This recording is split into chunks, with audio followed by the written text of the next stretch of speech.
Em março de 1985, depois das ruas terem recebido numerosas manifestações pelo fim da ditadura militar, o Brasil voltava a ter, passados 21 anos, um governo civil. 4 meses mais tarde, o então presidente José Sarney assinava o decreto presidencial instituindo a Comissão Provisória de Estudos Constitucionais, que, com 50 membros, tinha a incumbência de começar a debater a Carta Magna do novo período democrático. Mas foi em fevereiro de 1987 que a nova Assembleia Constituinte foi instalada, com a participação de 559 parlamentares. Ecoam nesta sala as reivindicações das ruas. A nação quer mudar. A nação deve mudar. A nação vai mudar. Por meio de formulários distribuídos nas agências de correio, a população contribuiu, enviando mais de 72 mil sugestões, além das 12 mil propostas elaboradas pelos constituintes e por entidades representativas. A elaboração da Constituição passou por 12 fases, com debates distribuídos em diversas comissões e subcomissões. À frente de todo esse trabalho estava o presidente da Assembleia Constituinte, deputado Ulisses Guimarães. Mudou quando quer mudar o homem cidadão. E é só cidadão quem ganha justo e suficiente salário. Lê e escreve, mora, tem hospital e remédio, lazer quando descansa. Em 250 artigos, além das disposições transitórias, integraram-se interesses de diferentes setores da população brasileira. Os primeiros artigos, após a parte que trata dos princípios, congregavam direitos individuais, coletivos e sociais. O atendimento à saúde agora é universal. Educação é dever do Estado. Ficam protegidos a liberdade para todos os tipos de manifestações, a biodiversidade e os direitos do consumidor.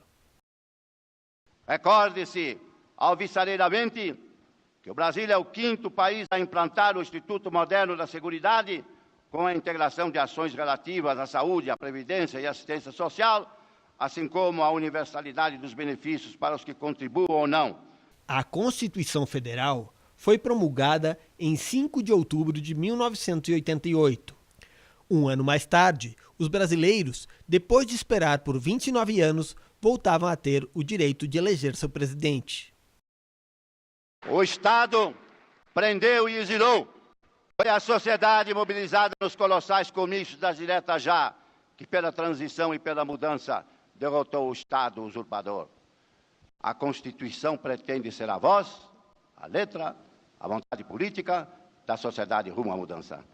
Que a promulgação seja nosso grito. Mudar para vencer. Muda, Brasil!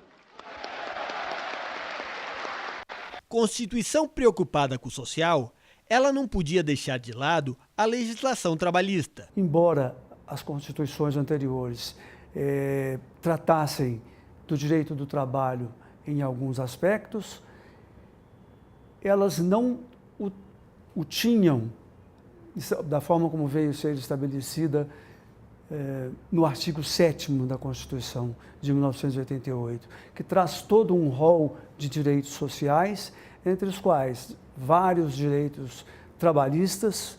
A nova Carta absorve diversos direitos já previstos na lei e avança em outros, como na redução da jornada de trabalho de 48 para 44 horas semanais, na instituição do adicional de férias, na ampliação da licença maternidade para 120 dias, na instituição da licença paternidade de 5 dias e na liberdade de organização sindical e de greve, também para servidores públicos.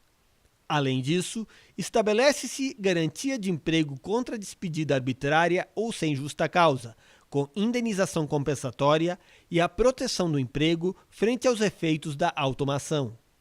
O desembargador aposentado Antônio Álvares da Silva era magistrado da Justiça do Trabalho Mineira na época da promulgação e participou dos debates do texto constitucional, rodando o Brasil e participando de audiência com os parlamentares constituintes dentro do Congresso Nacional. Consegui meu objetivo? Ainda não, falta muito. Mas consegui colocar o carro nos trilhos? Sim. agora é seguir para o futuro. Os grandes temas de direito do trabalho ainda dependem de regulamentação desses 30 anos que passaram. Por exemplo, proteção contra a dispensa. Temos que ter um equilíbrio nessa relação. Ninguém pode exigir do empregador que ele não possa dispensar. E ninguém pode deixar um trabalhador à mercê da dispensa do empregador. Porque o emprego não é só do empregado, o emprego é um bem público. E esse bem público tem que ser cuidado pelo Estado. A Convenção 158 é um equilíbrio. É preciso de motivar a dispensa. Você não pode chegar no emprego de manhã às 7 horas com a cartinha de aviso prévio te esperando. Você tem direito de saber por quê. O atual decano entre os magistrados em atividade do TRT Mineiro, desembargador Márcio Ribeiro do Vale, já exercia o cargo de juiz trabalhista há 9 anos, quando foi promulgada a Constituição. Ele destaca uma das inovações mais importantes trazidas na época pela Carta Magna. Essa Constituição, ela trouxe efetivamente uma modificação que foi muito importante, foi na vida sindical do país. Isso porque ela obstou que houvesse interferência do Estado na vida sindical. Ela acabou permitindo que se criasse, que se fossem fundados sindicatos sem que fosse necessária a autorização do Ministério do Trabalho. E com isso, deu uma liberdade acentuada, desvinculou, na verdade, o sindicato do Estado. E também deu aos sindicatos uma amplitude maior no uso do que se chamou de substituição processual, permitindo que o sindicato, em nome próprio, em nome dele, sindicato, reivindicasse direitos homogêneos da categoria que ele representava e os defendesse na justiça, não sendo então mais necessário que fossem propostas diversas ações, um para um, outra para outro. Foram criados muitos sindicatos também oportunistas. Como isso? Em razão da contribuição sindical, com um desconto de um dia de salário do trabalhador, fazendo com que existissem sindicatos que efetivamente não representavam a vontade dos trabalhadores pertencentes àquela categoria. A lei da reforma trabalhista, agora promulgada, ela veio corrigir um pouco essa distorção. Por quê?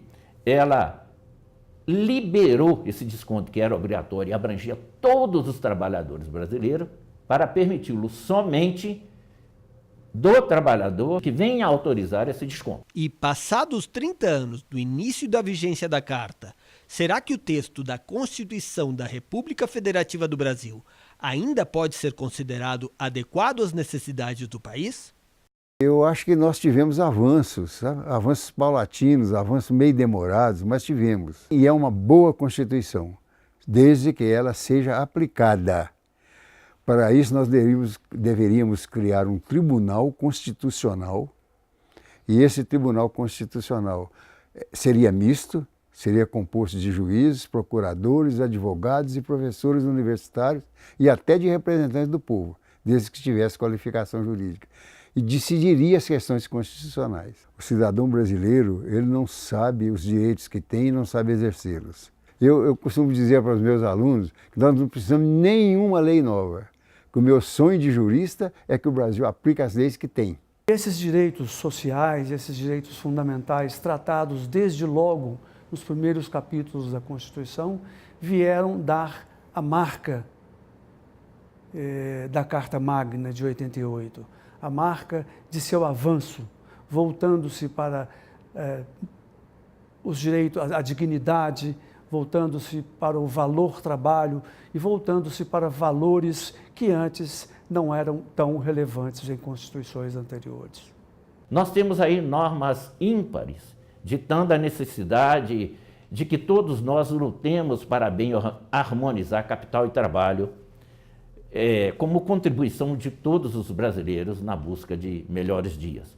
Mas, sobretudo, essas normas ímpares conclamam os brasileiros de boa vontade para que continuem lutando, trilhando a trajetória da Constituição na busca da almejada e indispensável paz social. Eu quero parabenizar a nossa Constituição no 30º aniversário de sua promulgação.